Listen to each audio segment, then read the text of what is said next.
Okay, good evening, everyone. Good evening. It's nice at least if the real people say good evening. The computer never answers back. Okay, tonight we're going to do some stuff on the Haggadah, and we're going to do some stuff on the Parasha. We have a lot to do in the Parasha. However, tonight we're going to be just seeing some small snippets. And here we're going to start with the following. We read about the building of the Mishkan. And when it comes to the building of the Mishkan, we're on page 516 in the Art Scroll Chumashim, verse 10. So Moshe had commanded everybody what to bring along, and now v'chol chacham lev bochem, all those wise of heart amongst you, yavo v'yasu eis kol asher tzivah Hashem, should come and do anything that HaKadosh Baruch Hu commanded them to do. Right? Who are these chacham lev? Who are these people that we're discussing? Who are we talking about? Right? And more importantly, where did they get the skills?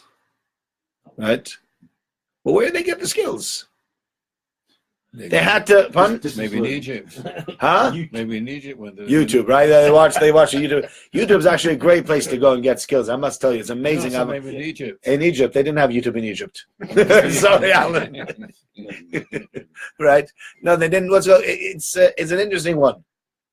Maybe they got certain skills in Egypt. True, but the discussion is where did they get the skills? And here is where it becomes interesting, where they add in this idea. And let me put it to you this way. In business, in life, oftentimes there are those that sort of got it and those that don't. Whatever it is, in different contexts, it will mean something different. So I don't know, let's talk business, right? Somebody says, he's a great, I don't know, let's take an optician, right? Great optician. He's a terrible businessman, right?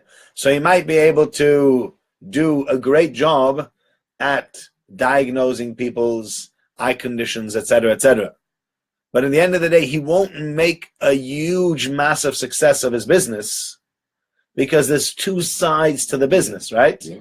There's the business side of things. I don't have to tell you, it's probably the same thing within in pharmaceuticals, yeah? Same, yeah? There's the business side of the pharmaceuticals, and there's the chemist. So you could be a great pharmacist. You really could. But if your shop isn't welcoming, or your floor hasn't been set out right, and people come in and they have a look around and they can't find anything, and they find you to be very unhelpful, what's going to happen after a while? You lose customers very quickly. So you say, but I'm such a good pharmacist. And you are. Nobody's saying you're not a good pharmacist. Right? Make mistakes. Sometimes. Not everybody, Alan. You're right. And if you do learn from your mistakes, you're very lucky and you're a good man. But many people don't learn from the mistakes. And if they don't learn from the mistakes, and then you're left with, you can't figure out why you have so few customers. I don't know why things aren't working out for me. Right? But other people could probably explain it to you. And if you listen, great. And if you don't listen, and sometimes even if you do listen, there's some people that have a certain disposition for it. They have a certain knack. Yeah? Yeah. I know Rabbi Ginsbury said to me, for example, he said he has a son. You guys probably know him better than I do. Nosson. Do you know Nosson? Yes. Yeah? So Nosson has made a massive success of himself in business. And Rabbi Ginsbury laughs and he says with his 3 GCSEs that he got in Eitz Chaim. Right? Well, what did he have already? He said, 2 B's and a C or something? I don't know exactly what it is. Right? But you still have somebody who seems to have it within him to be able to pull off deals. So much so that he lived in London at a time and he was traveling to America constantly. And then after a while, he couldn't travel to America anymore. He just said, forget it, we're moving to America. He picked himself up. He moved to a place called Lawrence. Lawrence is one of the very well-to-do neighborhoods in New York. It's a very, very upscale place to live. Somebody just sent me a message about Lawrence today. It was very funny. He said, now that Purim is finished, they're starting to teach about Pesach hotels in Lawrence. Okay, I think that one didn't go over as well as I wanted it to go. In a place that's as wealthy as that, they're not teaching about Pesach. They teach you about Pesach hotels, which hotel to go to. They're not teaching about cleaning, etc., etc. It's a very different kind of crowd, right? But somehow he's got it, and there are those that got it, and they have it naturally, and there are those that acquire it. And there are those that you look at and you say to yourself, no matter what happens, I don't think they'll ever get there, right? In Judaism, it's not like that. And that's the important thing. Not necessarily in Yiddishkeit is it going to be, is there the got-its and the not got-its? This guy has got the ability to become more religious. This guy has the ability to whatever it is. And only he has the ability. Nobody else has the ability. Okay, there are certain inbuilt abilities. So you say, I don't know, certain people have a knack for public speaking. Certain people have a knack for doing chesed. Certain people have a knack for bikur cholim. I remember my mother telling me that when she once went to visit somebody who was ill, she went with somebody else, a friend of hers, and she says, I just looked at the woman and I was shocked. I didn't know what to do with myself. But this lady that she went with, she was very good. Hi, Mrs. So-and-so, how are you? You're looking fantastic. Yeah. And she really made this woman feel good. And it came over not in a very condescending and a very patronizing way, but it came over very sincerely. And it made a huge difference. My mother says, I can't do that. Yeah. So you can, there are certain things that certain people have, certain talents that they have, that they're better at or they're worse at. And some people have it and some people don't. It's not always going to be that way. You'll have the habits and the won't habits, right? But to become great as a person, all it takes is, we'll see later on, heart.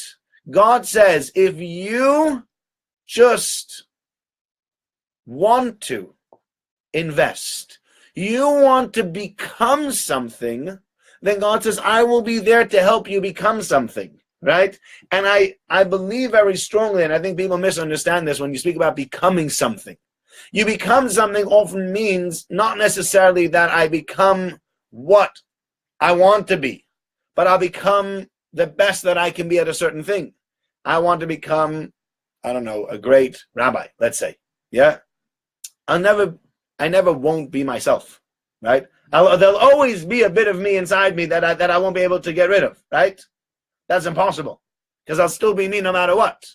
But I can be the best person or the best rabbi that I can be, given my personality, right? And that's self-actualization, right? And the same is true for almost anybody. In the Yiddishkeit, if they go ahead and they invest in themselves, they will become bigger and better people. And so this Parasha teaches us, there are people that said, I am willing to invest, I am willing to become a bigger person, I'm willing to become a better person, and I want to do something for God. And therefore, because I want to do something for God, I'm going to be, a silversmith. I'm going to help out with the gold, I'm going to help out with the knitting, whatever it is. God says, you want to help out? I'll give you the abilities to help out. Because all I want is for people to come forward and to say, I am willing. I'm happy to do it. That's what's important. And once you're willing and once you're happy to do it, yeah, then God says, I will give you the extra abilities. But you're right. There are those that have the gifts, and they will be different. There'll always be that difference. The people are making comments over here as well. Right? But in the end of the day, we will still all have the ability to become great people. And that's the first thing that the Parasha teaches us. If you want to become a great person, you can become a great person. It is not up to anyone except for you to stunt your growth. If you hold back, you hold back. If you don't, you become great. Okay? That's the first idea that I wanted to share with you. The second idea is a very important idea, and this is an idea I saw tonight as well. The concept we've spoken about a few times. I think we've spoken about it. Shalshudas at other times we've spoken about it. Often spoken about. If you look at verse 27, okay, we go through all the bits and pieces that were brought by people. We're on page 518, Michael, and we're at verse 27. So the Chol Anoshim we say the women they did the knitting, and then after discussing what the women did, Vanisiim Eviu, and the Nisiim, the princes brought, or the leaders brought, Esav Ne'asham, the Sham stones, Esav Ne'Miluim, and the Miluim stones, Lo Ephod V'Lachoshen, for the ephod and for the choshen, so for the breastplate and for the tunic, that they had this apron, really, that it was. And they brought extra the bosmas, hashaman, the special oils and special incense, etc., that they use that you can make. And they were the last ones to give. And Rashi points out that there were many people that decided to give, and the Nisiim collect, and then tell me what the shortfall is. And whatever the shortfall is, I'll make up the shortfall. Okay? So first of all, they underestimated the Jewish people. That's the first thing to be said. Because they said, well, whatever the shortfall is, we'll fill in the shortfall. What was the shortfall? There wasn't a shortfall. And suddenly they looked around and they said, gosh, there's no shortfall. What were we supposed to give? So they jumped and they said, wait, there's still the Am Nisham and the Am Miluim left. Let us give those. Let's give something. Otherwise, we'll be left without anything. Yeah? That's the first thing to learn. To learn is, always give something right away. Even if you can say, well, I'm going to fill the shortfall. Give something just in case there isn't a shortfall. You've not backed out of the mitzvah. You don't want to be left stranded without that. If you're willing to give money to it, give a little bit now, and then if there's a shortfall, you can always give a little bit more. Right? But this way, almost the Nisim almost missed out. And Rashi points it out, because Rashi says, Hanisim usually is spelt with a Yud. And here it's missing a Yud. So Rashi said, Rabbi Nosson says, why did the Nisim give the first ones? Why were the first ones to bring the offerings to the consecration? To the consecration of the Mishkan. But they were the last ones to bring something here in the donations, because they had said to themselves, we will give whatever it is left, whatever's missing in the end. And they didn't realize in the end there was nothing missing. So there was nothing missing. There was nothing left to give. So, they were left without anything. So they quickly rushed and they quickly gave these Av Nisham, they quickly gave these stones. Says Rabbi, there's a very important, as I mentioned him a few times already, that he's called Rav Yerucham. Rav Yerucham was the mashgiach. He was the person in charge of the personal development of the boys in Mir Yeshiva. And he gave these different vadim, he had these different ideas that he used to pass on to the different boys, and somebody had written it down. Very beautiful sefer. And he has a beautiful idea in there. And I think it's a very important idea, because this idea has within it the ability to change so many people, and for so many people to realize that they're doing something wrong maybe in their lives. And that's the following. When you do something that is wrong, even if you're doing the wrong thing for the right reasons, it still will have an effect on you. So let me explain what I mean, right? Let's forget about the right reasons, right? Let's say, for example, you're cynical, right? And you start out being cynical about something that you should be cynical about. Whatever, there's certain things that are probably good idea to be cynical about, certain things that are not really so straight or above board. So that doesn't really work. That's not really true, whatever it is. The problem with cynicism is what? Once you start getting cynical, what happens? Stay cynical. You stay cynical. And where does that cynicism spread? Everywhere. Right? To everything you do. And suddenly your wife asks you a question and you make a snide remark. And your wife's like, huh? Where'd that just come from? I don't know. And then it happens again. It starts becoming your persona. Because when you behave in a cynical manner, after a while, it rubs off on you, right? So let's say you have to be cynical because somebody's trying to sell you something that's totally wrong. So you're going to be very cynical about what they're trying to sell you, because they're always wrong. And they come and they show you the numbers and they show you the figures and they're trying to work everything out with you, and you sit down, you go through everything with them, and in the end, you give them a very, very cynical rundown, because you don't really believe in what they're doing. You don't really believe that they have the ability to make the money, or you don't really believe that they have the ability to change anything. So you're being very cynical with them about what they can and what they cannot do, right? But after a while of being cynical, it's gonna rub off on you. It just will, right? I often say, and this is an issue, I say this to young men that are getting married, specifically yeshiva men. right? In yeshiva, there's a training that we have, and that is being very, very exacting with everything that we go through, right? So you read a Gemara. What are you going to do with that Gemara? Take it apart.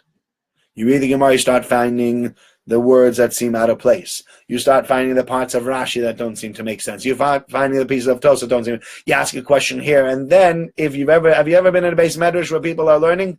What does it sound like? Arguing with a ruckus. Yeah. He says you said this, and she says no, and he says no, I didn't say this. You did. You're right. You're wrong. What are you talking about? How could you say such a thing? That's how men learn in a base medrash. And then you take a fellow like that, and he gets married. Okay? The problem is, well, it's not a problem, but the problem that this fellow will face is the following. Men and women are very different. They're very, very, very, very, very, very different. Yeah? Huh? You're so wise. That's and you know what? I'll tell you something. I've posted this on LinkedIn. It was something that disturbed me to no end. There was this experiment that they did on the BBC. You can look it up later. I'll put the link on Facebook as well. Anybody who wants to look at it later can have a look at the link on Facebook. I'll share it. There was this experiment that the BBC did, and what they did was they took baby boys and baby girls at an age where you can't really tell the boys from the girls. So they took the little boys and they dressed the boys in dresses, and they took the little girls and they dressed them all in blue and trousers and jeans, right? And then they had volunteers who didn't know about the gender of each child. So it was a little Oliver, and they called him Natasha. Yeah? So, oh, could you play with Natasha? We just want to see you. You know, we're going to, yeah, no problem. And so he's bending down to little Oliver, thinking it's Natasha. And he pulls out a pink doll, and he pulls out a little soft toy, and he's talking to him, thinking it's a her, in a very, very nice, feminine way, right?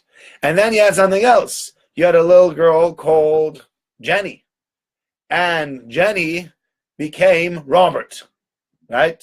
Why? Because we just dressed her up as Robert, and we made out that she was Robert, yeah? So now, here, they asked the volunteer, would you like to play with Robert? We just, yeah, and they're taking a video, and he pulls out a robot, and they put them on the car, and going boom, and bashing things, etc., thinking that Robert is probably enjoying this immensely. When in reality, Robert is Jenny. Yeah? Very interesting. And so they show them afterwards, what if I told you that the boy that you were playing with was a girl? What if I told you the girl you were playing with was a boy? Right?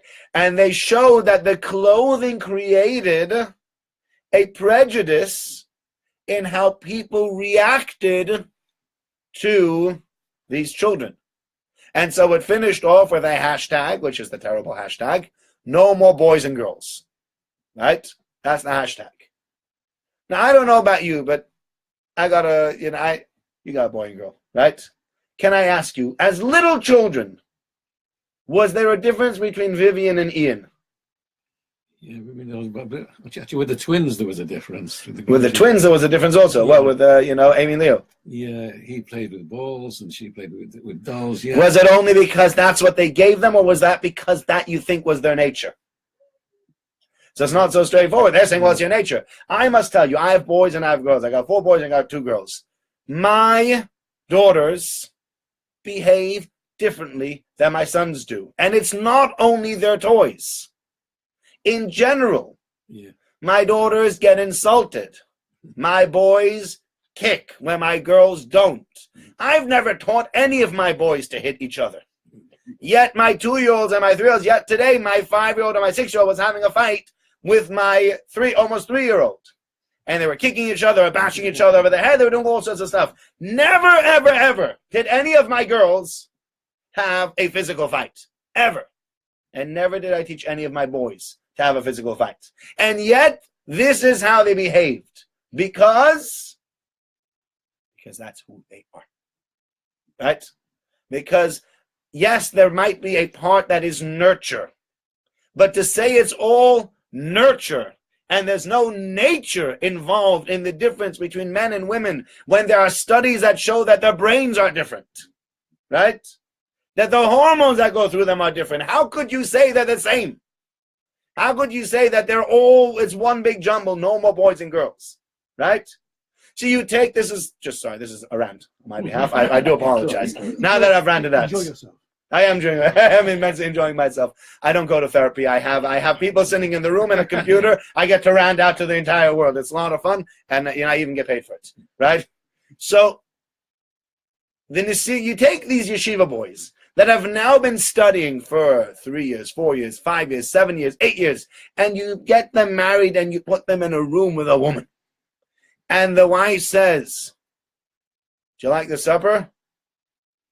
And what's he going to say? Well, he's used to being a Gemara cup.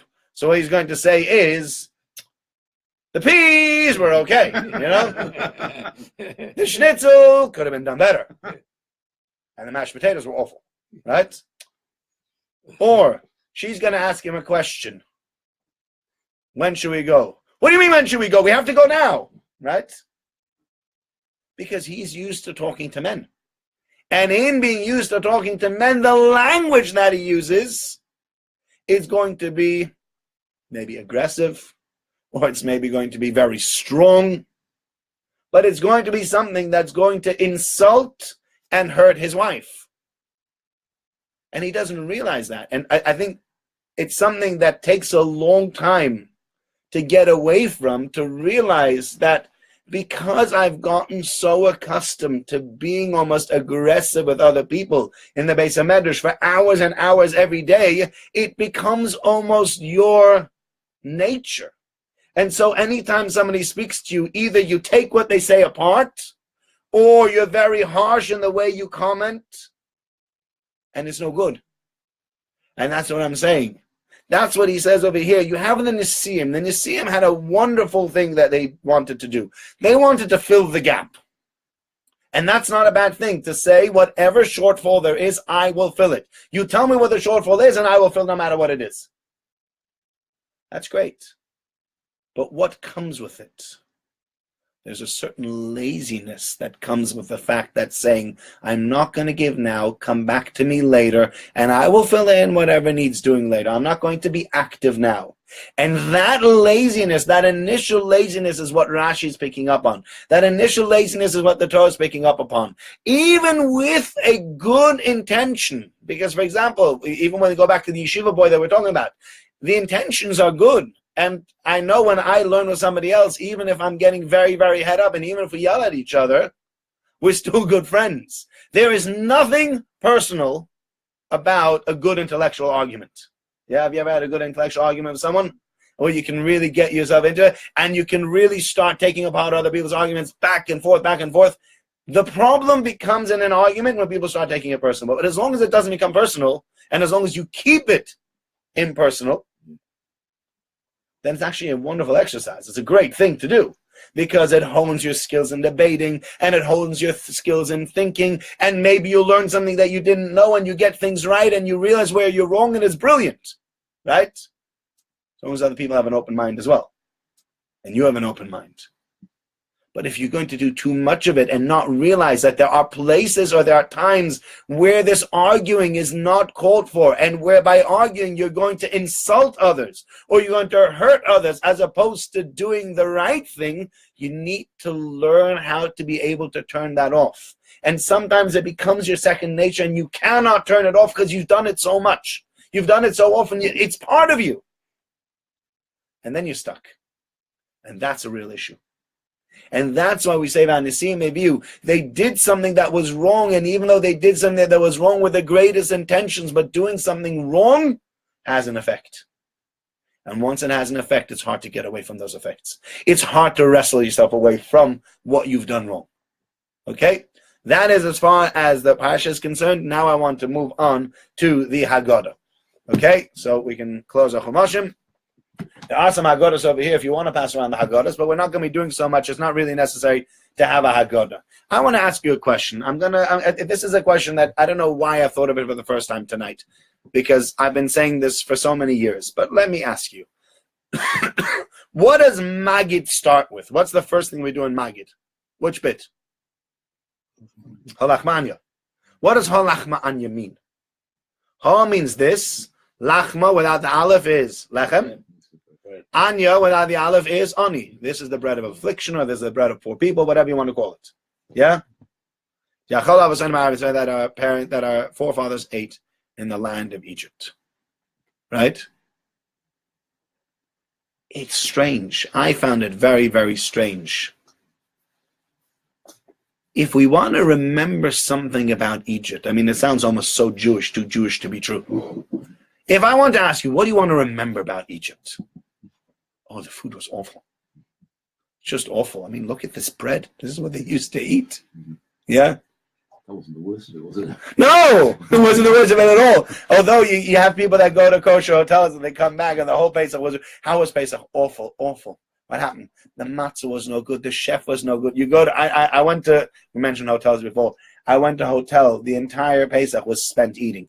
Literally, we lived from meal to meal. You finished a meal, you went into the lounge, you had coffee and cake, and sat there waiting for them to open up again. What are we having for lunch? Fleishik, yes, more fleishik. I've only had 6 fleishik meals in the last 2 days. I need more. Yeah, it's just it becomes almost ridiculous. We get so consumed with food. It was sickening. There was one of the things I said to my wife that I couldn't bear about this hotel was that the extreme focus on the food and how much food we had and how often we ate, etc.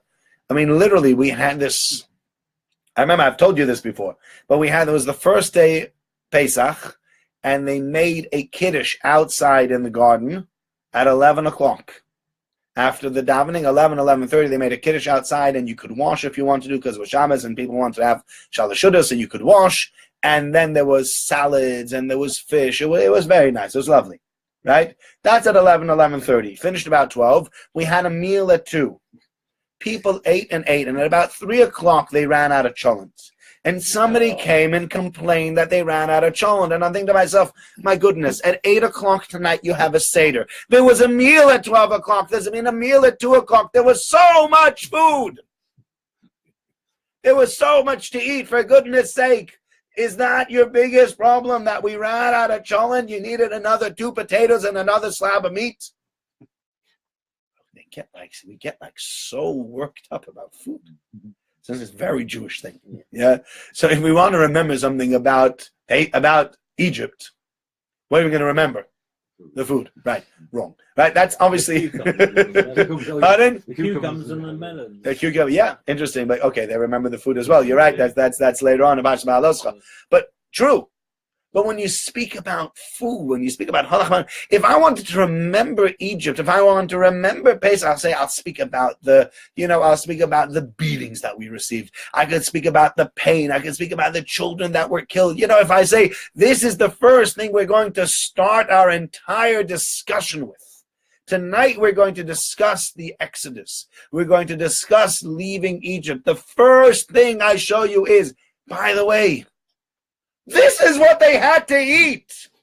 Can you imagine what kind of affliction there was in Egypt? Not even bread that was allowed to rise. How terrible. Yeah? Imagine if people told you, oh, those concentration camps, the bread was so hard. Yeah? The gulag in Siberia, the coffee was only lukewarm. If you got somebody come out of the gulag in Siberia and complain that the coffee was lukewarm, you'd be like, I don't think you've been to Siberia. Yeah, that was not the issue in Siberia. Lukewarm coffee, I guarantee it. It was the cold, it was the frozen tundra, it was the chopping trees, and it was all the work that they had to do. Siberia wasn't a fun place. Anybody would complain to you about Siberia, about cold coffee, you would say to them, you're Meshuggah. You've gone crazy. So why are we discussing the bread? Where does the bread come from? Yeah? So I think the bread is, I think there's a very, very important thing about the bread. And I think that sort of puts us into perspective. When you speak about chametz, and when you speak about matzah, and I think maybe even when you speak about poor people, it should really be true for poor people. Not always, but it should really be true. There is something about matzah that's missing. What's missing in the matzah that you have in bread? Yeast. The yeast, and therefore you don't have the air, right? It's not only yeast, but you've not let it rise. It will still rise a little bit. It won't rise the same as it would have with yeast, because yeast makes it alive, but you don't have that air. You have a flat piece. And that flat piece, that's your matzah. When we were in Egypt, there was a certain humility, right? Think about poor people in general. Okay, I think nowadays we're not as good as that. I think there are plenty of poor people that have a bit of a, they come over to you, they think you're holding their money, right? They don't have a very humble attitude. The attitude that they have is more like, no. What do you mean, no? I gave you £5. No. No, okay, so give me back my £5. I'm not giving you back my £5. You owe me another 5. I don't know you £10. Yeah, people come to you that there's like a certain almost, you owe me. You always give me £5. Yeah. Yeah. Every time they see you. Yeah. I don't always give £5. If you give £5, it's already a nicer donation. I know some people for £5 is a very small donation. True. Everybody to each their own. But poor people in general, if you don't have, there's a certain humility that comes with not having. I'd like to buy a house, I can't afford to buy a house. I'd like to buy a car, I can't afford to buy a car. I'd like to buy food, I can't afford to buy food. It's a very humbling experience. Whereas when you have everything, you can go out and you can buy whatever you want to. Yeah, exactly. The arrogant attitude. It comes with being very wealthy sometimes. Not everybody wealthy is arrogant. Please don't take that. I'm not saying that every wealthy person is arrogant. Not at all. Many, many wealthy people that are lovely, wonderful people. But there are plenty of people that money goes to their head. I have money, so I'm better than you. I can buy whatever I want to. I can buy any car I want to. I can build a big house. I can take my kids on any holidays. And you got to go to Liverpool on holiday. You know what I mean? You're going to Southport. We go to Nice. What's Southport? I mean, the weather in Southport anyway. It's freezing cold. It'll rain 3 out of 4 days. I mean, who wants to go to Southport? This guy's so happy he can afford a holiday to Southport. He's like in 7th heaven, right? Big deal to him. And he's very, very humble about it. So we show up the matzahs. The first thing that we show is not so much about the food that we ate, but it's more the attitude of humility that goes through everything. And that was really what one of the things that we learned in Egypt was humility. This is the bread of affliction, but the bread of being poor. This was the kind of people that they were. They were humble people. And I'll tell you what the next connection to that is. And this is a beautiful thing. Humble people will be friends with anyone. Humble people will invite anyone over. Arrogant people will not. Right? So if I'm arrogant, then for me, I'm not going to invite you to my Shabbos table. You? Why would I invite you to my Shabbos table? What would you have to add to my Shabbos table anyway? And anyway, you'll come and you'll bring a present. When you're going to buy a 3-pound wine and drop it in before Shabbos with another 1-pound chocolate. Right? Arrogance. Humble people will have anybody. There's something beautiful about the fact of having an open home. No matter who you are, you can come in. No matter who you are, you're welcome. Whether you're religious, whether you're not religious, whether you're wealthy, whether you're poor, whether you're ill, whether you're not ill. In my house, you will always find room. If I can, I will try and accommodate you. What a beautiful attitude, right? But that kind of attitude only comes from humility. Arrogant people. This is joking. Right, so as I was saying before, the aerial's broken on top of my head, it's missing. Yeah. So as I was saying, arrogant people, they don't have open homes because it's only the people that are befitting their covenant, my honor, they are invited to my house. Anybody else, you're not invited to my house, right? What do we say immediately after we said, Halach Ma'anya? There's a beautiful thing. You know what we say? Kol dichfin yesei v'yechol. Kol ditchrich yesei v'yisach. Anyone who needs, let them come and eat. Anybody who has any other needs, let them come and join my Korban Pesach. Why now? Everybody says, it's a very late time, Imagine if I was sitting at home and I looked at my wife and says, I think we should have guests for the Seder. You know what? Let's open up the door. Anybody's welcome. Oh, nobody came. All right, fine. I'm on my own tonight.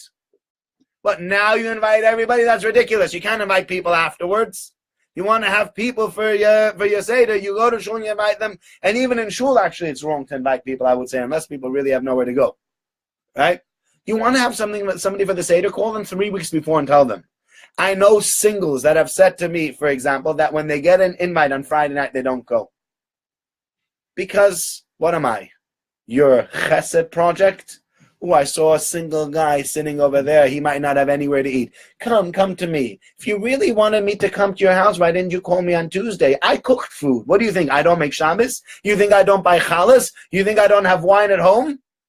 Right? Now you're like, oh, I have all my guests. Let me see if I can do something nice with my meal also. Yeah, you look like you have nowhere else to go. Come here. Yeah? If you want to think about other people, think about them early. Call them on a Sunday. Call them on a Monday. Say, look, I'd love to have you for Friday night. Please come. That shows that you care. That shows that it makes a difference to you, as opposed to just picking people off in the end. Right?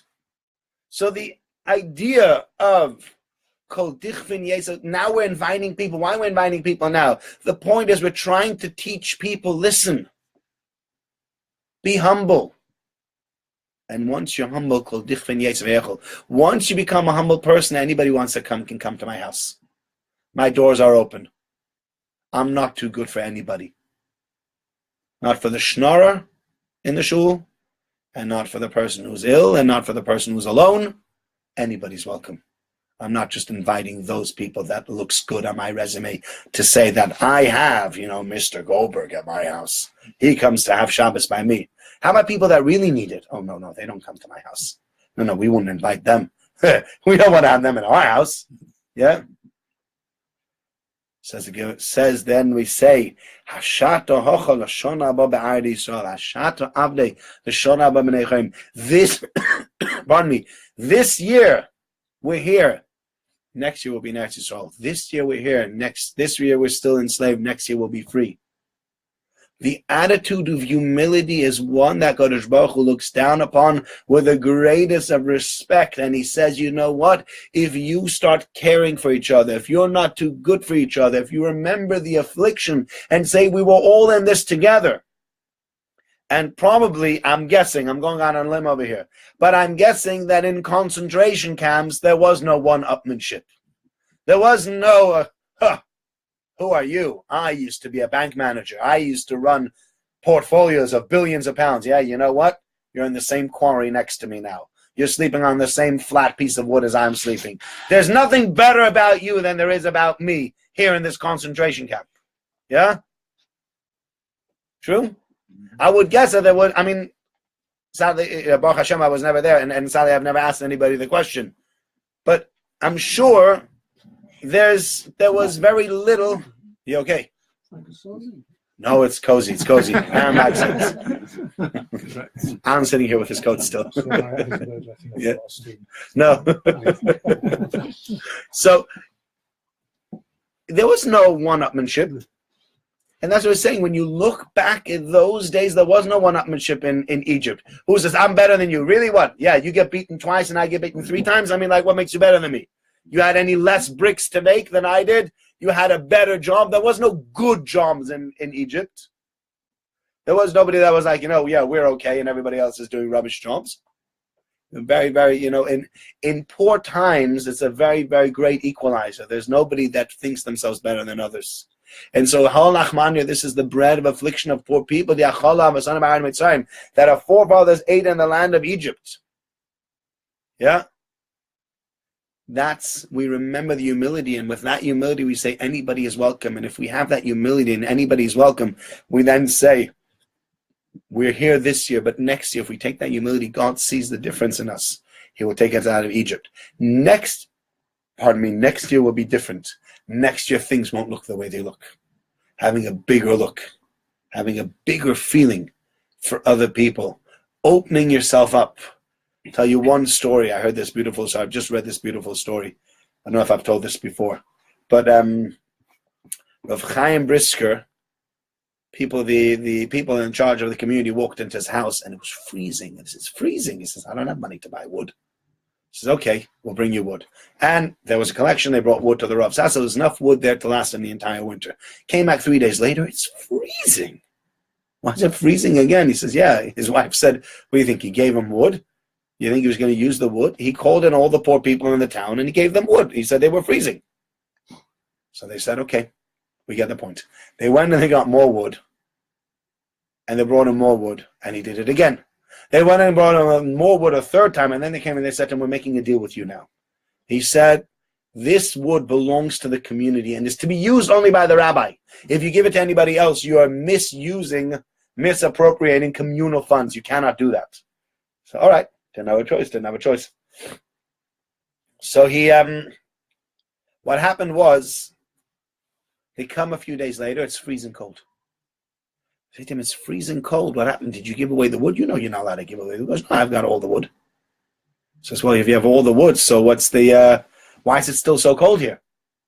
He says, I'm not using wood and heating my house when I know there's a whole bunch of poor people that have nothing to heat the house with. I'm not going to make myself one up on them.